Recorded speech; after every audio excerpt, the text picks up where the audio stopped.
નમસ્કાર, આપ જોઈ રહ્યા છો નેશન પ્લસ ન્યૂઝ. હું છું આપની સાથે હેતલ ભગત.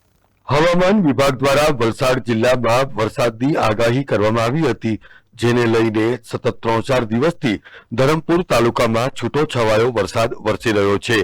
ધરમપુર ખાતે પણ ધોધમાર વરસાદ વરસતા ધરમપુરના રસ્તાઓ પાણી થઈ જવા પામ્યા હતા. માત્ર 30 મિનિટ પડેલા વરસાદને પરિણામે ધરમપુર શહેરનો મુખ્ય માર્ગ જાણે નદી હોય એ રીતે પરિવર્તિત થઈ ચૂક્યો હતો.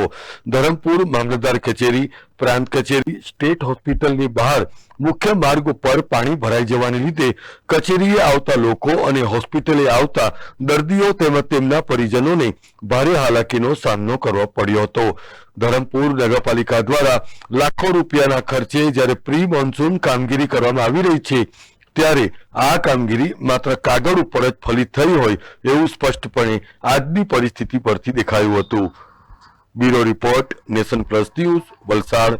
સમાચારોનો સતત અપડેટ મેળવવા માટે અમારી નેશન પ્લસ ન્યૂઝની યુટ્યુબ ચેનલને સબસ્ક્રાઇબ કરો, બેલ આઇકન દબાવો અને જોડાયેલા રહો ફેસબુક, ઇન્સ્ટાગ્રામ અને ટ્વિટર પર.